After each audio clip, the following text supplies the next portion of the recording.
I wanted to thank you so much for showing your support for the Coalition of Concerned Manufacturers and for all of the small to medium-sized business that are part of it.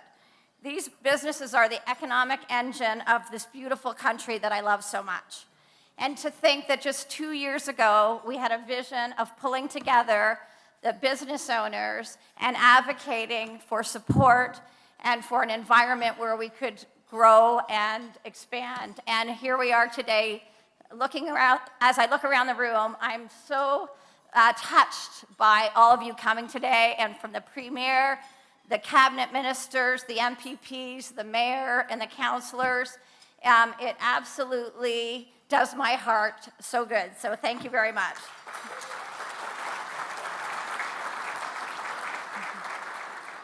So first I should introduce myself. My name is Jocelyn Bamford, and I'm honored to represent the coalition as the founder and the president. And I'm very proud of what we've achieved for the last few years on a completely shoestring budget.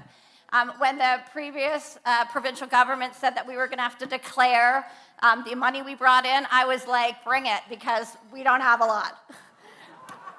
And so it just shows you what you can do if you're committed and you believe. We had people like Mary and Kathy, who are great admin and handling our social media.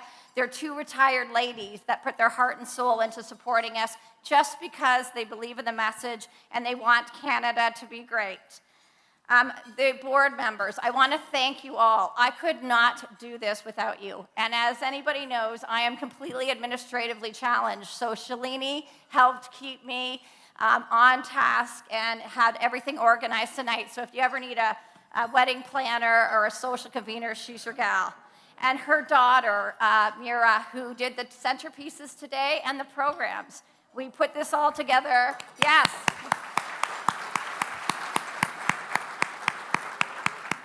We put this all together. My son and his girlfriend, who are in the corner, he wants to be a politician, so watch out for his name. They ran the administrative table, and Mira helped them as well, so thank you to all the people that helped us. To my amazing board, Shalini, Scott, takes care of our finance, Peter. We have spent a lot of time talking about what we can do to improve the province and what help we need, so I thank you, because I know that every moment you spend with a coalition is time you're not putting into your business or taking away from your family, but you do it because you know it's for the greater good. So, and I thank you for that. And to all of our members, we couldn't do it without you. You recognized that we needed to have our voices heard, and you stepped up, and you were brave, and for that I thank you. And for all of the people, the sponsors that took sponsorship positions, the corporations that bought tables, and the individual people that bought tickets, thank you so much for getting our voices heard, and you are what motivates me and keeps me going, and I salute you. So on the topic of motivation, let me take a moment to tell you what motivated me to help start the coalition. I came to Scarborough from corporate Canada when I met my husband, Brad, and he asked me to help him work in the business. He lives in Scarborough. He's born in Scarborough. He loves Scarborough. Our kids were born in Scarborough. He helps manage the hockey team in Scarborough. I help with the hospital foundation, and if you want somewhere to put your money that needs help desperately, the Scarborough Hospital is the place for you. And I tell people that I wasn't born in Scarborough, but I was drag kicking and screaming, but I love Scarborough. This is a great community with great people. Brad thinks this is the best community on earth, and he wants to die here, so here we are, staying here. A few years ago, I saw our community well-being being severely threatened. Then Premier Wynne and her government introduced cap and trade, a program that we realized would severely tax small business. Companies not big enough to take advantage of the complicated scheme to buy and sell credits would be stuck paying the bills, crushing their competitiveness. This got us to look more closely at our electricity bills. We learned about this thing like global adjustment charge. $22,000 of a $38,000 bill was dedicated to that global adjustment charge. And we started to look around at different states, and we recognized that they were paying a third less of what we were paying here in Canada. And we started to ask, how can we possibly compete in Canada? And how can we afford to stay in Canada? And when I suggested to Brad that perhaps we look at moving our business somewhere else, he looked at me and said, do you want to just get up and leave, or do you want to stay and fight? So we decided we are staying and fighting.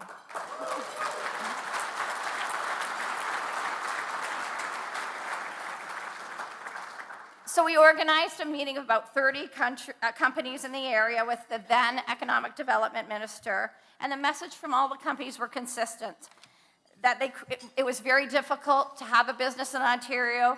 We couldn't grow here. The government officials were condescending and patronizing, and they told us that we didn't understand our own businesses. So we started to organize. We just started to pursue more meetings. We told them about companies leaving, shutting, moving south of the border, or selling to large multinationals. And we explained how these things hurt Canada and offered different responsible policy alternatives. During one of the first meetings that Shalini and I had with a policy advisor, we were told that they weren't interested in what we had to say because businesses didn't vote. And we told them that while businesses didn't vote, our employees do, and we are in a unique position to talk to them about what is important to our companies and their jobs and their families and their future. And I'm going to share with you something my husband learned a long time ago when this gentleman looked at us and said, well, you can't do that because that's never been done. Not my husband, the policy advisor. So I'll tell you one thing. You never tell two mothers that there's something they can't do, because that's like waving a red flag in front of a bull. So we decided we were going to do it, and we organized, and we cranked it up, and we posted our hydro bills in our lunchroom, and we went on talk radio, and we wrote op-eds, and we set up a very large social media presence, and we talked to our employees. In some, we got vocal. Many of the so-called experts in our field of government relations told us to be careful. They told us we were rocking the boat and that we needed to get along with people. We didn't buy it. Instead, we decided that we were going to be fearless. We were going to tell our truths. We were going to tell our stories. We were going to refuse to let anyone who has not run a business tell us how we should run ours.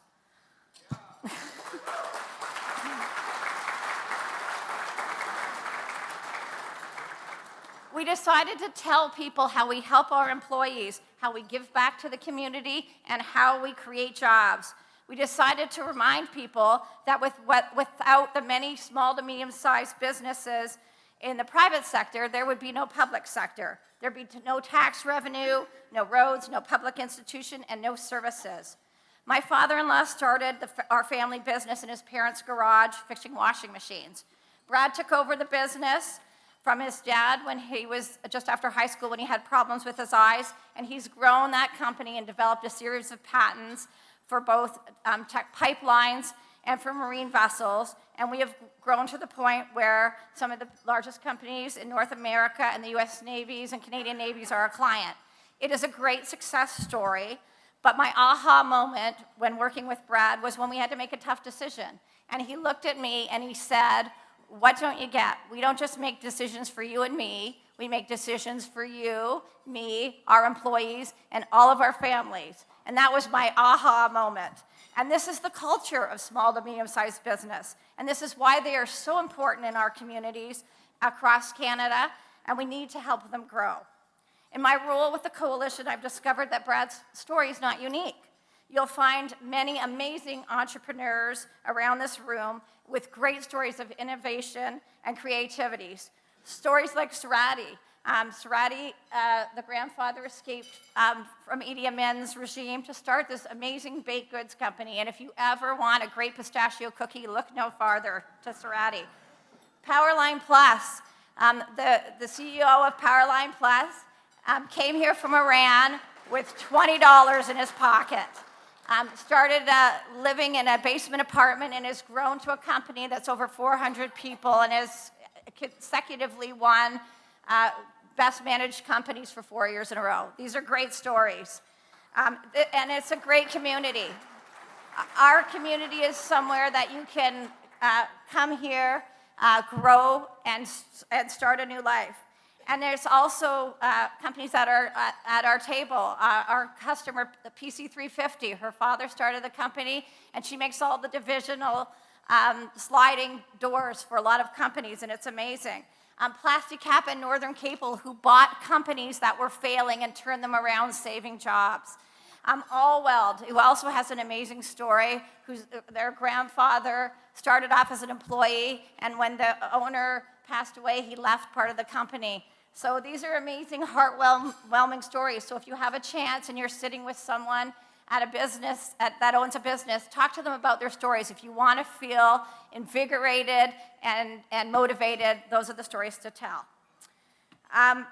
But these stories are all threatened by bureaucracies in government that insist that they know best, that step into with the creativity of people like the people in this room. And we can't let that happen anymore. And so the election of the Doug Ford government, we are thrilled with, because that's a step in the right direction, and we want to thank him for his open for business policies.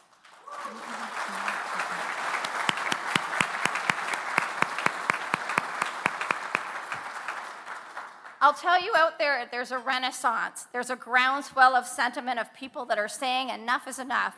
Our coalition is just one part of it. People are getting tired of being told how to run their business, how to educate their children, how to feel and what to think, and how to speak.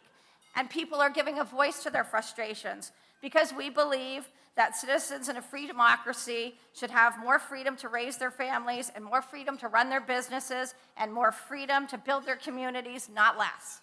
Now, I've spoken much longer than I intended to.